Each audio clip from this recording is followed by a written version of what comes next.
Hi all, this is Skate, and this is the new Tier 8 British turreted tank destroyer. It's the Charioteer. And as we all know by now, jeez, this thing is on fire. It's just broken. I mean, I'm running calibrated shells on this. Calibrated shells gives me 257mm of penetration, and it gives me 231mm of hesh. That gives me, with the APCR, over 3,000 DPM. With the hesh, gives me 3,800. If you drop the calibrated and run a rammer, it gives you 210mm of penetration on the hesh. And over 4,000 DPM with 210mm of pen. That's enough to make a tank OP in itself. But then, then you combine that with the insane accuracy on this. And the 10 degrees of gun depression, and the fact it has a turret, and the fact it goes 48 kilometers per hour, and we haven't even touched on the camo. It's just incredible, this tank is. And combining that gun, that DPM, and all those things with the camo value on this, just wow. Now, I was playing this as a long-range tank destroyer and really racking up damage figures. So I say I was racking up damage figures. I've racked up nothing in comparison to what I've seen in some videos already.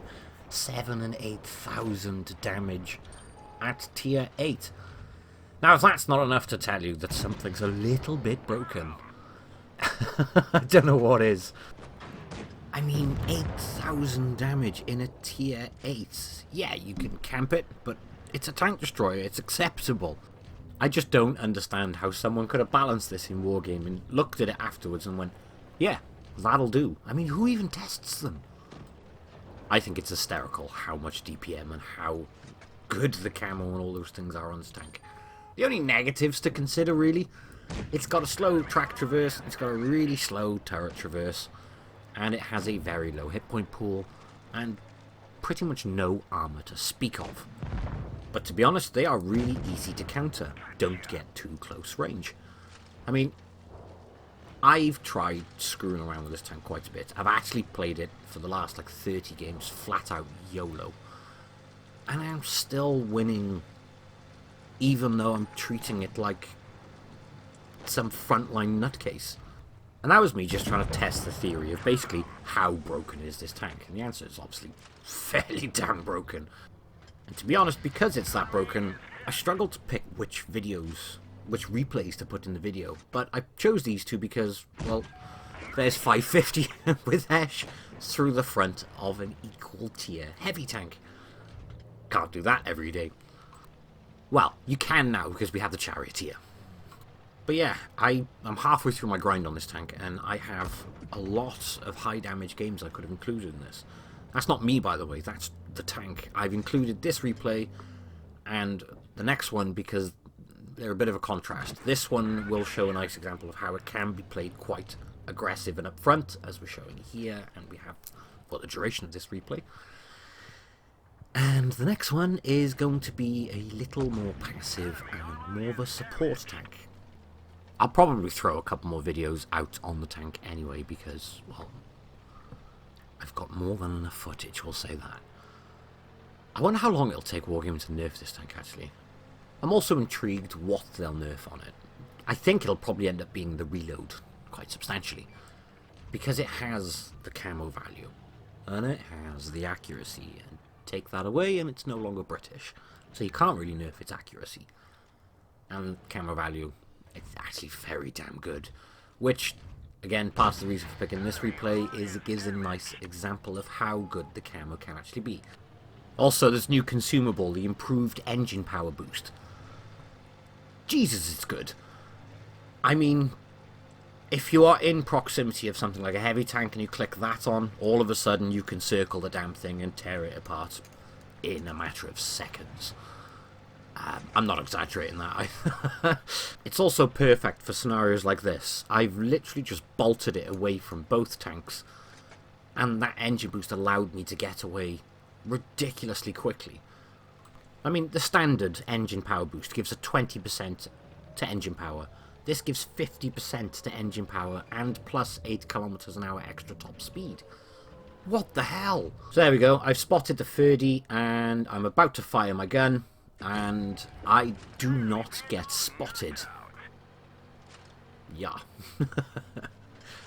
Even the E25 would get spotted in that circumstance. For anyone interested, by the way, while I'm waiting to spot the IS-3, because I will spot him first. At my equipment, I'm running the calibrated shells, I'm running improved modules, I'm running a camo net, enhanced gun lane drive, improved assembly, engine accelerator, vertical stabilizer, toolbox, and high-end consumables. Provisions, improved fuel, pudding and tea, and more importantly, that spall liner. Damn, that spall liner is good. And obviously my consumables are on the screen, and my ammo loadout is as well. So I did ricochet off the front of that IS-3, but you can see his poor little turret going around. He had no idea where I was. That's mean. Even upon firing the gun. I mean, now, we're going to spot him, and he still has no idea where we are. I kind of feel that was a little bit cruel for that reason. But even if Wargaming nerf the rate of fire on this thing, you'll still be able to do stuff like that. So I wonder if they are going to play with the camo value. Actually, that reminds me, I'll tell you what they do need to play with first. The amount of bugs in this update. If I go to chat and then go back and try and click into a battle, it just bugs out and I have to close the app and then I have to reboot the app. And I know I'm not the only one dealing with that. I know that other contributors have commented on it. And I imagine a holy truck ton of you guys are having the same sort of issues. It is really irritating, so I hope they fix that soon. If they do micro-patch that, it wouldn't surprise me in the slightest if they micro-patched this. Actually, no, they wouldn't. It takes Wargaming a good long while to nerf a tank. So, we'll see what happens anyway, but it's going to get one. We can almost guarantee that. So, dead rail. We've got a bush, we have a devastating gun, and we have a really good camo value. In other words, this little tank is in its absolute element. Because it will sit and farm devastating damage numbers as long as your team are doing spotting. And yes, that is camping. But it's bloody effective camping, that's for sure. And it doesn't matter if it's a heavy tank poking its nose over the ridge, or it doesn't matter if it's a medium tank at the very opposite side of the map. You're still going to hit it, and you're still going to do devastating damage figures. So, Rudy, let's load a Hesh round, and we're going to launch it straight into the back of the tank at 500 meters. 500 meters, we hit it with Hesh in the butt, no problem at all. And that's happened countless times on this map. I mean, there are going to be circumstances you miss shots like that. But no, it doesn't matter. You've only got a 6.7 second reload, so miss one, don't worry, you'll be ready again in 6.7 seconds. And it's strange that I can have 4 and 5k battles consistently in this tank, and I can sit there and think, it's still not impressive because people are having 7 and 8. How mad is that you can have that sort of damage number in a tier 8 tank and sit there and think, hang on, people are getting more. If I did 4 or 5k in any other tier 8 tank, I would be over the moon with myself. In this, I kind of find myself going, I want more. And that's because you know the tank is capable. I mean, I've got 5 6k games in the Conway ready for a video. Yet, I was very happy with those games. I had a 5k in this, the first 5k game I had in this, I kind of went, I feel like I could have done more. The only thing that scares me on the battlefield with this is another Charioteer. I mean, hell, this thing's got no armor, and even a T-49 doesn't scare me, and the reason for that, I'm running the spall liner. That makes a shocking, and I do mean shocking, difference to this tank.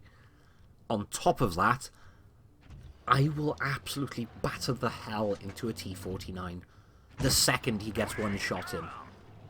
He's going to be reloading, I'm going to be ripping it to bits. It's devastating. I mean, like, I can pretty much do 2 shots for every shot, as an example, that IS-5 could do.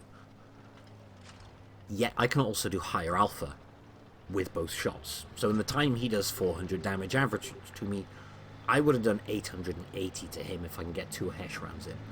Or worst case, 700 with 2 APCR shells. And that's worst case. I'm saying worst case, 700 in the time it takes him to do 4 to me.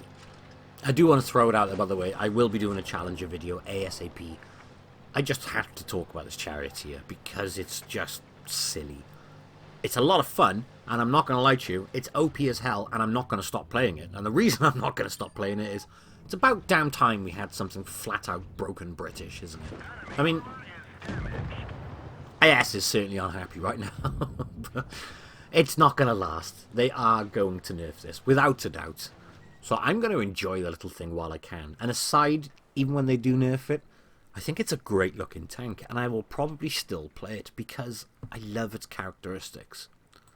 That's it for now, though. I'll make another one.